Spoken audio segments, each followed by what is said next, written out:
महर्षि वाल्मीकि का जीवन अत्यंत प्रेरणादायक और परिवर्तनकारी है। वे मूलतः एक डाकू थे, लेकिन बाद में उन्होंने आत्मज्ञान प्राप्त कर एक महान ऋषि और रामायण के रचयिता के रूप में प्रसिद्ध प्राप्त की। उनका डाकू से ऋषि बनने की रहस्य अति रोमांचक है। वाल्मीकि जी का जन्म प्राचीन भारत में एक ब्राह्मण परिवार में हुआ था। उनके बचपन का नाम रत्नाकर था, लेकिन कुछ परिस्थितियों के कारण वे अपने माता पिता से बिछड़ गए और जंगल में एक भील परिवार ने उनका पालन पोषण किया। भील समुदाय शिकार और लूटपाट पर निर्भर था, इसलिए रत्नाकर भी इसी मार्ग पर चल पड़े और बड़े होकर एक क्रूर डाकू बन गए। रत्नाकर एक निर्दयी डाकू बन गए थे। वे राह चलते लोगों को लूटते और कभी कभी उन्हें मार भी डालते थे। उनका मुख्य उद्देश्य अपनी पत्नी और बच्चों का पालन पोषण करना था। वे इस बात से अनजान थे कि उनके कर्म कितने पापमय हैं।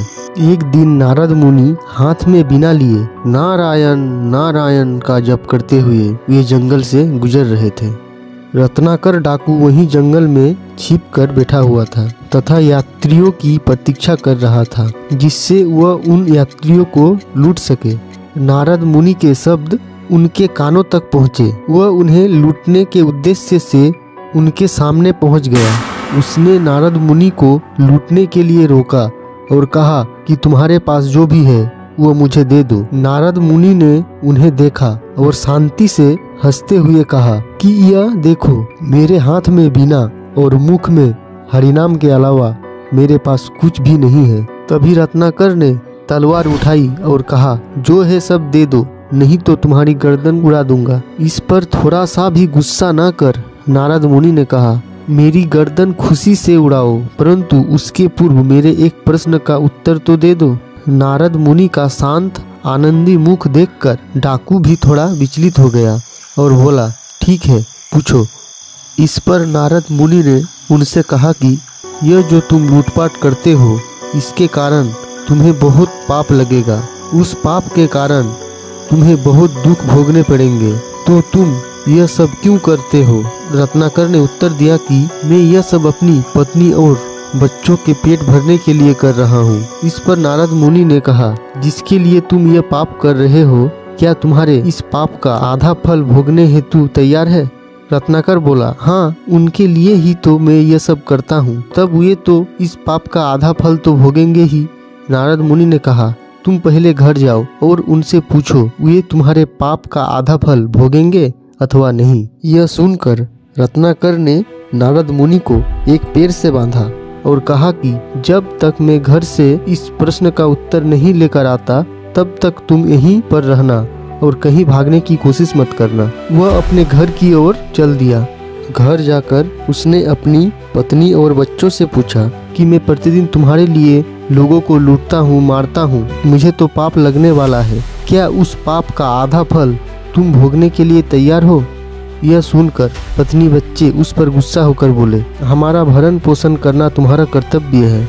हमने तो तुम्हें पाप करने को नहीं कहा था, तुम ही अपने मन से यह सब करते हो, तो इस पाप को तुमको ही भोगना पड़ेगा। हम इस पाप का आधा फल क्यों भोगे? यह सुनकर रत्नाकर निराश हो गया। जिसके लिए मैं इतने पाप किए, वे ही मेरे पाप में सहभागी होने के लिए तैयार नहीं है।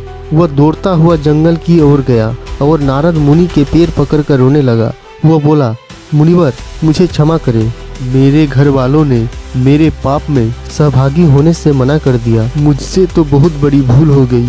मेरी गलतियों के लिए मुझे क्षमा करें। मुझे इस पाप से मुक्त होने का कोई योग्य मार्ग आप ही बताएं। नारद मुनि ने उसकी पीठ पर प्रेम से हाथ फेरा और उसे उठाया। उन्होंने कहा कि तुम श्री राम के नाम का जप किया करो, राम राम बोलो। इस नाम से तुम्हारे सारे पाप धुल जाएंगे और तुम्हारे सारे दुख नष्ट हो जाएंगे। नारद मुनि का कथन सुनकर वाल्मीकि ने उनसे आशीर्वाद लिया और वह राम नाम का जप करने लगा। बाल्य डाकू ने इतने पाप किए थे कि वह प्रभु श्री राम का नाम भी ठीक से नहीं ले पा रहा था। राम राम कहने की बजाय उसके मुख से मरा मरा शब्द ही निकल रहा था। नारद जी ने उन्हें मरा मरा उच्चारण करने को कहा।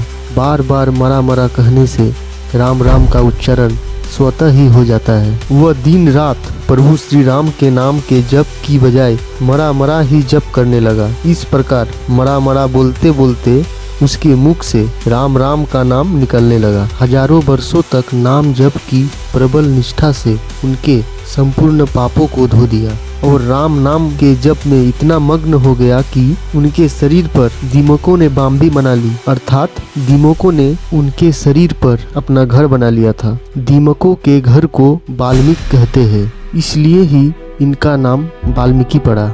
वाल्मीकि की तपस्या से प्रसन्न होकर ब्रह्मा जी ने उन्हें ज्ञान का वरदान दिया और आगे चलकर उन्होंने महाकाव्य रामायण की रचना की। पौराणिक कथाओं के अनुसार जब श्री राम ने माता सीता का त्याग कर दिया था, इसके बाद कई वर्षों तक माता सीता ऋषि वाल्मीकि के आश्रम में ही रही थी, जहां उनके दोनों पुत्र लव और कुश ने जन्म लिया था। दोस्तों, अगर ये वीडियो पसंद आई तो कमेंट में राम राम जरूर लिखें और ऐसे ही वीडियो देखने के लिए चैनल को सब्सक्राइब करें। धन्यवाद।